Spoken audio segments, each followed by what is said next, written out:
எல்லாரும் கண்களை மூடி நாம் ஆண்டுடைய வசனத்தை நாங்கள் கேட்பதற்காக நாங்கள் நேரத்திலே காத்திருப்போம். கிருபையும் இரக்கம் நிறைந்த அன்பின் ஆண்டவரே, ஆசீர்வதிக்கப்பட்ட இந்த மாலை வேளையிலே உம்முடைய வசனத்தை நாங்கள் தியானிப்பதற்கு அப்பா நீர் எங்களுக்கு உம்முடைய கிருபையை தரும்படியாக நான் செபிக்கிறேன். ஆண்டவரே, நான் அல்ல, நீர் ஆண்டவரே அடியன் மூலமாக உம்முடைய ஆண்டவரை திரு வார்த்தையின் இழந்து உம்முடைய சத்தியத்தை உடைய ஆண்டவரை வார்த்தையின் வெளிச்சத்தை இந்த நாளிலே நாங்கள் பெற்றுக்கொள்வதற்கு பரிசுத்த ஆவியானவரை நீங்கள் உதவி செய்யும்படியாய் பெற மட்டும் தாழ்த்துகின்றேன். இயேசுவின் மூலம் சிவக்கேடும் நல்ல பிதாவே, ஆமென். அல்லேலூயா, அல்லேலூயா, ஆமென். கர்த்தர் நல்லவர். இந்த நாளிலே விசேஷமாக நாம் ஆண்டுடைய வார்த்தைக்கு ஆதாரமாக கலாத்தியர் 6வது அதிகாரம் முதல் 2 வசனங்களை நாங்கள் தியானிக்கப் போகின்றோம். கலாத்தியர் 6ஆம் அதிகாரம் முதல் 2 வசனங்களை நாங்கள் வாசிப்போம். நான் வாசிக்கிறேன், கவனியுங்கள்.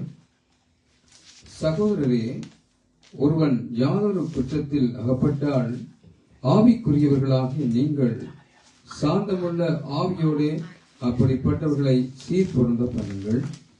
நீயும் சோதிக்கப்படாதபடிக்கு உன்னை குறித்து எச்சரிக்கையாயிரு. ஒருவர் பாரத்தை ஒருவர் சுமந்து இப்படியே கிறிஸ்துவனுடைய பிரமாணத்தை நிறைவேற்றுங்கள். கலாத்தியர் 6வது அதிகாரம் முதல் 2 வசனங்கள். கலாத்தியர் 262வது பக்கத்திலே முதல் 2 வசனங்கள். 6வது அதிகாரம் முதல் 2 வசனங்கள். நல்லது.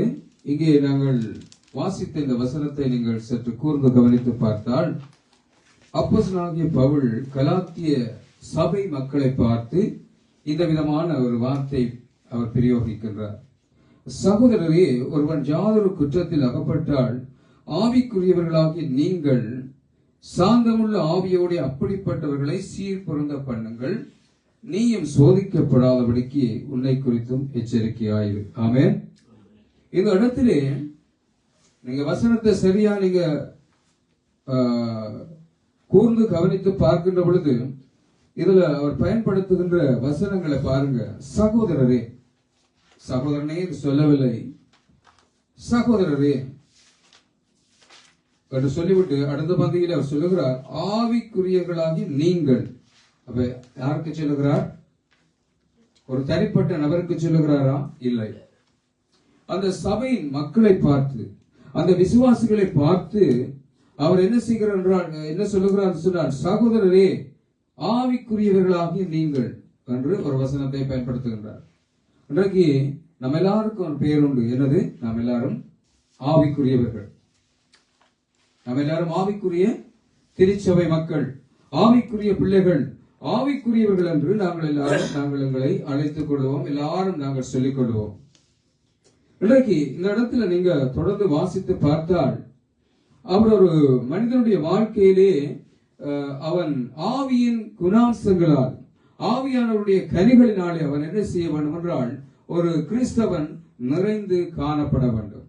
ஆவியின் கனி அன்பு, சந்தோஷம், சமாதானம், நெடிய பொறுமை, சாந்தம், தயவு, இச்சையடக்கம், நற்குணம், இப்படி இந்த ஆவிக்குரிய கனிகளை பற்றி அவர் என்ன செய்கிறார்? பேசுகின்றார். இப்ப ஆவிக்குரியவர்கள் என்று சொல்லிக் கொள்ளுகின்ற நாங்கள் மற்றவர்கள், விசேஷமாக மற்றவர்களை கையாளுகின்ற விதம், மற்றவருடைய வாழ்க்கையிலே அவர்கள் குற்றம் செய்தால், மற்றவர்கள் பிழை செய்தால், அப்படிப்பட்டவர்கள் மீது நாங்கள் எவ்வாறு நாங்கள் நடவடிக்கைகளை எடுக்கின்றோம், இல்லையென்றால் அவரை நாங்கள் சரி செய்வதற்காக, அவரை சீர்பொருந்த பண்ணுவதற்காக நாம் செய்கின்ற எங்களுடைய கிரியைகள், எங்களுடைய நடைமுறை காரியங்கள் எவ்வாறு அமைந்து காணப்படுகிறது என்பதை நாம் சிந்திக்க வேண்டும். சொல்லுவார்கள், உலகத்துல முள்ளில போட்ட செயலை என்ன செய்ய வேண்டுமா? மெதுவாக எடுக்க வேண்டும். நாங்கள் அந்த செயலையை நாங்கள் விசேஷமாக எங்களுடைய அவசரத்தின் பேரிலே நாங்கள் எடுத்தால் அந்த செயலை கிழிந்துவிடும். இதுதான் அந்த பழமொழியினுடைய அர்த்தமாக இருக்கின்றது. அப்ப இன்றைக்கு பிழை செய்யாத மனுஷன் இந்த உலகத்தில் யாரும் இல்லை. குற்றம் செய்யாதவர்கள் எவரும் இல்லை. எல்லாரும் ஏதோ ஒரு விதத்திலே தவறுகிறோம் என்பதை அடுத்த வசனத்திலே அவர் சொல்லுகிறார். அதாவது அடுத்த பகுதியிலே சொல்லுகிறார். நீயும் சோதிக்கப்படாதபடிக்கு உன்னை குறித்து என்ன செய்? எச்சரிக்கையாயிரு. இப்ப நிற்கின்றேன் என்று சொல்லுகிறவன் விழுந்து விடாதபடிக்கு என்ன செய்ய கடவன்? எச்சரிக்கையாயிருக்க கடவன். அப்ப ஒவ்வொரு மனிதனுடைய வாழ்க்கையிலும் என்ன செய்கிறார்கள் என்றால் ஏதோ ஒரு விதத்திலே தவறு இழைக்கிறவர்களாகவே இந்த பூமியிலே வாழுகிறார்கள். 100% கிறிஸ்துவுக்குள்ளே நான் சரியாக நடக்கிறேன், என்னுடைய வார்த்தையிலே நான் சரியாக இருக்கின்றேன், என்னுடைய கிரியையிலே என்னுடைய செயல்கள் அனைத்திலும் நான் ஒரு பெர்ஃபெக்டாக இருக்கிறேன் என்று சொல்லி எந்த ஒரு மனுஷனும் சொல்ல முடியாது. எல்லா மனிதனுடைய வாழ்க்கையிலும் ஏதோ ஒரு சந்தர்ப்பத்திலே அவன் சில நேரங்களிலே தவறு விடுகின்ற மனிதனாகத்தான் இருக்கிறான். அந்த மனிதனுடைய வாழ்க்கையிலே அவனை சீர்பொருந்த பண்ணுவதற்கு, அவனை கிறிஸ்துவின் பக்கமாக சரியான விதத்திலே நடத்துவதற்கு ஒரு ஆவிக்குரிய தலைவன், ஒரு ஆவிக்குரிய மனுஷன் என்ன செய்வான் என்று சொன்னால் அதை மிக இலகுவாக, மிக அதாவது மெதுவாக அப்படிப்பட்டவர்களை கையாள வேண்டியது எங்கள் ஒவ்வொருடைய கடமையாக இருக்கின்றது. ஏனென்று சொன்னால் கிறிஸ்துவம் கூட இதைத்தான் இந்த பூமியிலே வாழுகின்ற பொழுது அவர் செய்து முடித்தார் என்பதை வேத வசனத்தின் அடிப்படையிலே நாம் பார்க்கக்கூடியதாக இருக்கிறது. ஆமென். அப்ப நாங்கள் ஆவிக்குரியவர்கள் என்று சொல்லிக் கொள்கிற நாங்கள் எங்களுடைய வாழ்க்கையிலே ஆவிக்குரிய கிரியைகள், ஆவிக்குரிய செயல்பாடுகள், ஆவிக்குரிய குணாம்சங்கள் வெளிப்படாவிட்டால் நாங்கள் என்ன செய்கிறோம் என்றால் எங்களை நாங்களே ஏமாற்றிக் கொண்டிருக்கின்றோம். சில நேரங்களில் சில தவறு இழைக்கின்ற, சில குற்றம் செய்கின்ற சில மனிதர்களை சீர்பொருந்த பண்ணுவதற்காக நாங்கள் என்ன செய்கிறோம் என்றால் அவர்களோடு நாங்கள் பேசுகின்ற பொழுது அப்படிப்பட்டவர்கள் சில நேரங்களிலே அதை என்ன செய்வார்கள் என்றால் ஒன்று அவர்கள் ஏற்றுக்கொள்வார்கள், இல்லை என்றால் நிராகரிப்பார்கள். ஆனால் ஒரு தலைமத்துவம் வகிக்கின்ற ஒரு போதகரோ ஒரு விசுவாசியோ ஒரு மனிதனை பார்த்து அவருடைய வாழ்க்கையில் இருக்கும் அந்த தவறை என்ன செய்ய வேண்டும் என்றால் சாந்தமுள்ள ஆவியோடு கூட அவர்களை என்ன செய்ய வேண்டும் என்றால் சரியான பாதைக்கு கொண்டு வர வேண்டியது நம் ஒவ்வொருவருடைய பொறுப்பும், நம் ஒவ்வொருவருடைய தலையாகிய கடமையுமாக இருக்கின்றது. ஏனென்றால் தேவனுடைய பிள்ளைகளே, இங்கே அடுத்தபடியாக அவர் சொல்லுகிற விஷயத்தை நாம் சிந்திக்கின்ற பொழுது ஒருவர் பாரத்தை ஒருவர் சுமந்து இப்படியே கிறிஸ்துவனுடைய பிரமாணத்தை என்ன செய்யுங்களாம்? நிறைவேற்றுங்கள். கிறிஸ்துவனுடைய பிரமாணம் என்ன?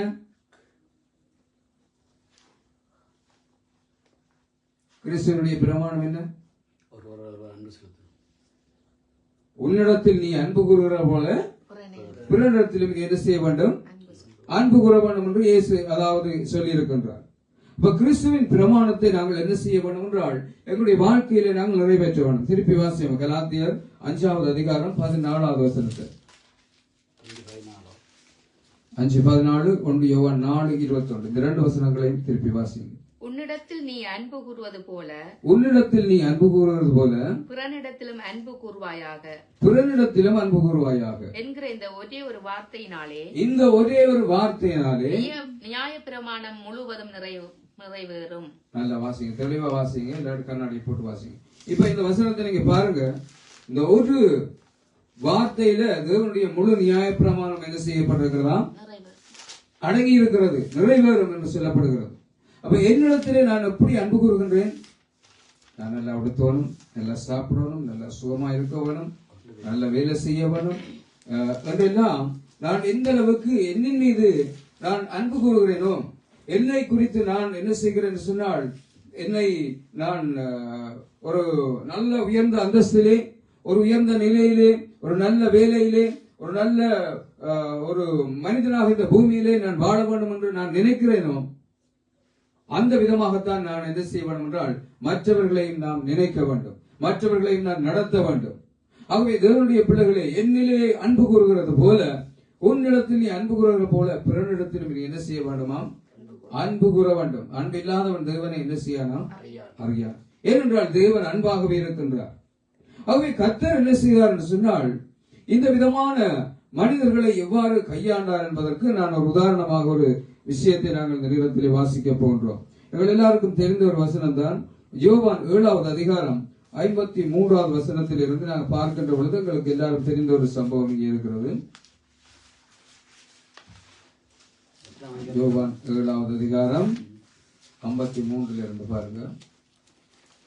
திருப்பி வாசிங்க. அவருக்கு 53 இருந்து ஒரு வசனம் இருக்கு. பின்பு அவரவர் தங்கள் தங்கள் வீட்டுக்கு போனார்கள். அதானே அது மட்டும் கடைசி வசனம். சரி, இந்த சம்பவங்கள் எல்லாருக்கும் தெரியும். அதாவது விபச்சாரத்திலே கையும் மெய்யுமாக பிடிப்பட்ட ஒரு ஸ்திரியை பற்றி இந்த வசனம் எங்களுக்கு சொல்லுகிறது. ஒரு சகோதரி இல்லையென்றால் ஒரு சகோதரனோடு அந்த விபச்சார பாவத்திலே அவள் கையும் களவுமாக பிடிபட்ட பொழுது இந்த பரிசேயரும் வேதபாரகரும் என்ன செய்கிறார்கள் என்றால் அந்த ஸ்திரியை இயேசுவினிடத்திலே கொண்டு வருகிறார்கள். கொண்டு வந்து நியாயப்பிரமாணம் என்ன சொல்லுகிறது? இந்த ஸ்திரீ என்ன செய்யப்பட வேண்டும்? கல்லெறிந்து கொல்லப்பட வேண்டும். இந்த சட்டத்தை இவர்கள் என்ன செய்யும்படியா இயேசு நிறைவேற்றுவார் என்று இயேசுவினிடத்திலே கொண்டு வருகிறார்கள். ஆனால் இயேசு என்ன செய்தார்? உடனே அந்த ஸ்திரியை நியாயம் தீர்க்காமல் இயேசு சொல்லுகின்ற பதில் என்ன? உங்களில் பாவம் இல்லாதவன் முதலாவது கல்லெறிய கடவன். யாராவது கல்லெறிந்தார்களா? இல்ல. இயேசு தரையிலே குனிந்து அவர் தன் விரலினால் எழுதி கொண்டிருந்தது நிமிர்ந்து பார்க்கிற பொழுது அங்கே ஒருவரும் இல்லை. சிறியோர் முதல் பெரியோர் வரைக்கும் எல்லாரும் போய்விட்டார்கள். அப்பொழுது இயேசு ஸ்திரீயை பார்த்து கேட்கிறார், யாராவது உன்னை நியாயம் தீர்த்தார்களா? உனக்கு விரோதமாக காரியங்களை நடப்பித்தார்களா? நீ போ, பாவம் செய்யாதே என்று அந்த ஸ்திரீ என்ன செய்தார் என்றால் அனுப்பிவிடுகிறார். எனக்கு அருமையான தேவனுடைய பிள்ளைகளே, இங்கே நாங்கள் சிந்திக்க வேண்டிய விஷயம் என்னவென்றால், ஆண்டவராக இயேசு இந்த பூமியிலே வாழுகின்ற பொழுது எப்படி மற்றவர் மீது தன்னுடைய கருணையை காண்பித்தாரோ, எப்படி தன்னுடைய சக ஜனங்கள் மீது அன்பு செலுத்தினாரோ, அதே விதமாக இந்த உலகத்திலே நீங்களும் நானும் அன்பையும் கிருபையும் பாராட்ட வேண்டியது எங்கள் ஒவ்வொருவருடைய பொறுப்பாக இருக்கின்றது. அதற்காக ஆண்டவர் கிருபை உள்ளவர், இரக்கம் உள்ளவர், தயவு உள்ளவர், மன்னிக்கிறவர் எல்லாம் உண்மைதான். அவர் பாவத்தை குறித்தும் நீதியை குறித்தும் வரப்போகின்ற நியாய தீர்ப்பை குறித்தும் கண்டித்து உணர்த்துகிறவர் என்று வேதம் சொல்லுகிறது. எனவே இங்கே நாங்கள் பார்க்கின்றோம், இந்த இடத்திலே நியாயப்பிரமாணத்தை கொண்டு வந்து அவர்கள் என்ன செய்தார்கள் என்றால், இயேசு ஒரு விதத்திலே இந்த ஸ்திரியை இந்த மோசேயுடைய நியாயப்பிரமாணம் சொல்லுகின்றபடி கல்லெறிந்து கொல்லுவார், இல்லையென்றால் இந்த ஸ்திரீக்கு விரோதமாக ஆண்டவர் பேசுவார் என்று அவர்கள் ஒரு விதமான சூழ்ச்சியான ஒரு எண்ணத்தோடு கூட இயேசுவிடத்திலே கொண்டு வருகின்ற பொழுது இயேசு சொல்லுகிறார், நீ போ, இனி பாவம் செய்யாதே. ஆகவே கர்த்தருடைய பிள்ளைகளே, இன்றைக்கு நீங்களும் நானும் ஆண்டவருடைய பிள்ளைகளாகிய ஒவ்வொருவர் மீதும் இயேசுவினுடைய அன்பை நாம் காண்பிக்க வேண்டும். சில நேரங்களிலே நாங்கள் என்ன செய்கிறோம் என்றால், நியாய பிரமாணத்தை நாங்கள் கையில் எடுத்துக் கொள்கின்றோம். மற்றவர்களை நியாயம் தீர்ப்பதற்காக நாங்கள் என்ன செய்கின்றோம் என்றால், எங்களுடைய வாழ்க்கையில நாங்கள் முற்படுகின்றோம். இங்கே இந்த இடத்திலே அப்போஸ்தலனாகிய பவுல் பயன்படுத்துகின்ற விஷயம் என்னன்னு சொன்னா, அந்த கிரேக்க வார்த்தை, அதாவது உடைந்த ஒன்றை சரி செய்தல்.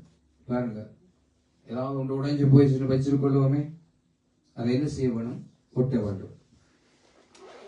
ஒன்று உடைந்து போன ஒன்றை ஒட்ட வேண்டும். இன்னும் ஒன்று கிழிந்து போனதை என்ன செய்ய வேண்டும் என்றால் பழுது பார்த்து அதை ஒன்றாக்க வேண்டும். என்னுடைய தெரியும் எல்லாருக்கும் இந்த மீனவர்களை பற்றி நாம் உதாரணமாக எடுத்தால், அந்த மீனவர்கள் வலையை கடலில் போட்டு மீன்களை பிடிப்பார்கள். மீன்களை பிடித்த பின்பு அவர்கள் அந்த வலையை என்ன செய்வார்கள்? பொத்துவார்கள். அந்த வலையை பழுது பார்ப்பார்கள், அதை தைப்பார்கள், அதை பொருத்துவார்கள். இந்த விதமான ஒரு கிரேக்க பதத்தை இங்கே என்ன செய்கிறார் என்றால் பவுல் பயன்படுத்துகின்றார். இன்றைக்கு இந்த மூட்டுக்கள் விலகி இருத்தல், இந்த எங்களுடைய மூட்டுக்கள் சில நேரங்கள் அந்த ஃபுட்பால் விளையாடுறவங்களை நீங்க பார்த்திருப்பீங்க, சில நேரங்களில் கையோ காலோ என்ன செய்யும், இந்த மூட்டை விட்டு அது விலகி இருக்கும். அப்பொழுது அது அவர்களுடைய வாழ்க்கையிலே சரீரத்தில் மிக வேதனையை கொடுக்கும். அவர்கள் என்ன செய்வார்கள் என்றால் அதை சீர் பொருந்த செய்வார்கள். இதே போன்ற இந்த கிரேக்க பதத்தை அப்போஸ்தலனாகிய பவுல் பயன்படுத்துகின்றார். எனக்கு அருமையான தேவனுடைய பிள்ளைகளே, இன்றைக்கு நீங்களும் நானும் என்ன செய்ய வேண்டும் என்றால், இந்த விதமாக ஒரு கிறிஸ்தவன் இல்லையென்றால் கடவுளை அறிந்த மனிதன், அவன் கடவுளை விட்டு பின்வாங்க போகின்ற பொழுது, அவன் பாவத்திலே இருக்கின்ற பொழுது அவனை என்ன செய்ய வேண்டும் என்றால் கிறிஸ்துவின் பக்கமாக நாம் வழி நடத்துவதற்கு நாம் ஏற்ற ஞானம் உடையவர்களாக நாங்கள் இருக்க வேண்டும். தப்பிப்போன ஒரு மார்க்கத்திலிருந்து ஒருவனை கொண்டு வருகிறவன் என்ன செய்கிறானா? திரளான பாவங்களை மூடுவான். மனம் திரும்புகின்ற ஒரு பாவி நிமித்த பிரலோகத்திலே மிகுந்த சந்தோஷம் என்ன செய்வான்? உண்டாயிருக்கும். வேதத்திலே நாம் அநேக விஷயங்களை பார்க்கலாம். எனவே தேவனுடைய பிள்ளைகளே, இன்றைக்கு நீங்களும் நானும் இந்த கலாத்தியர் 6வது அதிகாரத்திலே பவுல் சொல்லுகின்ற விஷயத்தை நாம் சிந்திக்கின்ற பொழுது நாம் என்ன செய்ய வேண்டும் என்றால், இங்கே ஆவிக்குரியவர்களாகிய நாங்கள், ஆவிக்குரியவர்கள் என்று எங்களை அழைக்கிறார். சில நேரங்களில் நாம் ஆவிக்குரியவர்கள் என்ற அந்த விஷயத்தை மறந்துவிட்டு எங்களுடைய வாழ்க்கையில மாமிசத்திலே நாங்கள் என்ன செய்கிறோம் என்று சொன்னால், சில நேரங்களில் கோபப்படுகிறோம், சில நேரத்தில் மற்றவர்களை நாங்கள் பேசுகிறோம், சில நேரத்தில் மற்றவர்கள் மீது தவறான நடவடிக்கைகளை நாங்கள் எடுக்கின்றோம். ஆனால் கிறிஸ்துவுக்குள் பிரியமானவர்களே, கிறிஸ்துவனுடைய பிரமாணத்தை நிறைவேற்ற வேண்டுமேயானால் என்னை நான் எப்படியாக நான் பார்ப்பேனோ அதே போல மற்றவனையும் நான் பார்க்க வேண்டும்.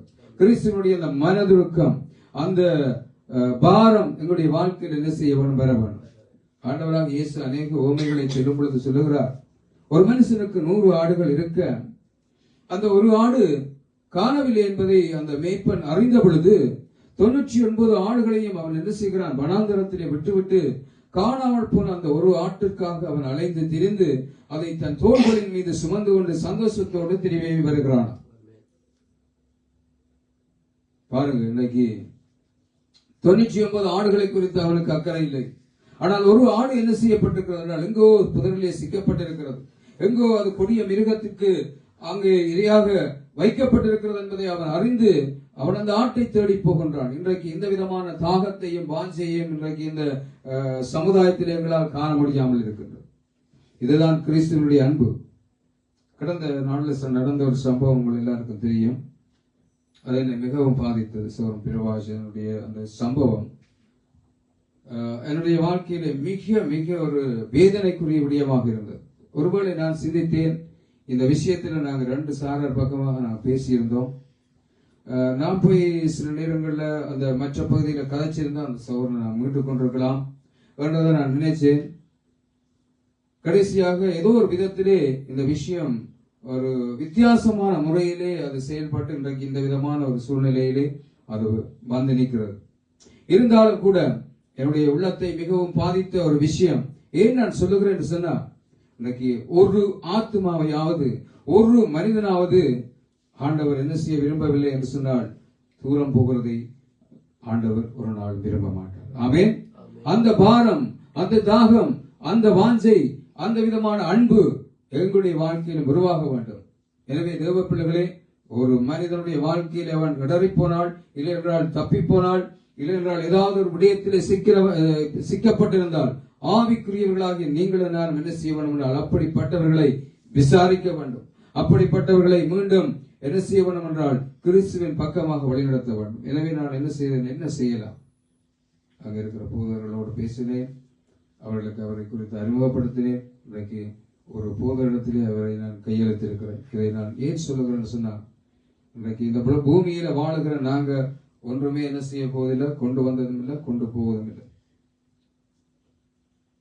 என்னை போல நாம் மற்றவனை நேசிக்கவன். நாம் எல்லாரும் சகோதரர்கள், நாம் எல்லாரும் திருச்சபையிலே ஆண்டவருடைய சரீரத்திலே அங்கங்களாக இருக்கிறோம். ஆமென். கிறிஸ்து தலையாயிருக்கிறார், நாம் எல்லாரும் அவயவங்களாக இருக்கின்றோம்.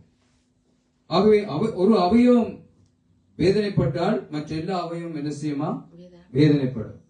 இன்னைக்கு பாருங்க, இந்த விரல்ல இல்லைன்னு சொன்னா ஏதாவது ஒரு காயம், ஒரு சின்ன ஒரு தழும்புகள் ஏதாவது ஒன்று வந்து எங்களுக்கு எவ்வளவு ஒரு வேதனையா இருக்கிறது. வெட்டி அறிஞ்சிருவோமா? இல்லை. அப்படிப்பட்ட வேதனையை நாங்கள் என்ன செய்ய வேண்டும் என்றால், மற்றவருடைய துன்பத்தை எனது துன்பமாக, மற்றவருடைய பாரத்தை எனது பாரமாக நாங்கள் என்ன செய்ய வேண்டும் என்று சொன்னால் நாங்கள் ஏற்று நடத்த வேண்டும். அதுதான் அந்த 2வது வசனத்தில் அவர் சொல்லுகிறார். விதமாக வாசிங்க 2வது வசனத்தை.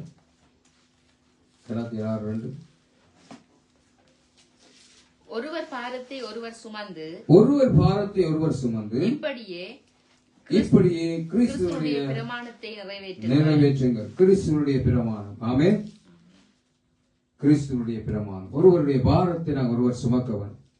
அது எனக்கு அவன் தானே போனா போகட்டும். அவனுடைய பாரம் தானே, அவனோட பிரச்சனை தானே என்று சொல்லி நாங்கள் என்ன செய்யலாது, சும்மா இருக்க இயலாது. ஏனென்றால் ஒருவருடைய பாரத்தை நாங்கள் ஒருவர் சுமக்க வேண்டும். இதற்கு நிறைய அர்த்தங்கள் இருக்கின்றது. இருந்தாலும் இந்த மாலை வேளையிலே ஆவியானவர் எங்களுக்கு சொல்லுகின்ற ஒரு விஷயம் என்னன்னு சொன்னா, சகோதரரே, ஒருவர் ஜாதக குற்றத்திலே அகப்பட்டால் ஆவிக்குரியவர்களாகிய நீங்கள் சாந்தமுள்ள ஆவியோடு அப்படிப்பட்டவனை சீர்பொருந்த பண்ணுங்கள், நீ சோதிக்கப்படாதபடிக்கு உன்னை குறித்து நீ எச்சரிக்கையாய். ஆமென். உன்னை குறித்து நீ எச்சரிக்கையாய்.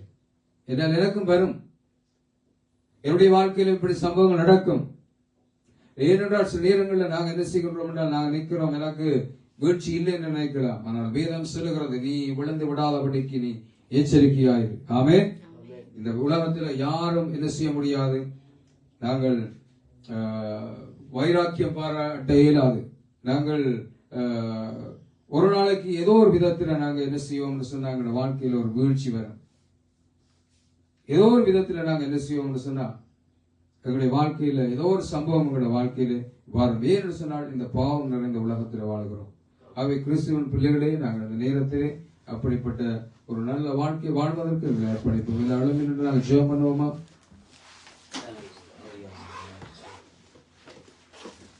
பரிசுத்த பிதாவே, கண்களை மூடி வாய்களை திறந்து எல்லாரும் ஜெபம் பண்ணுவோம்.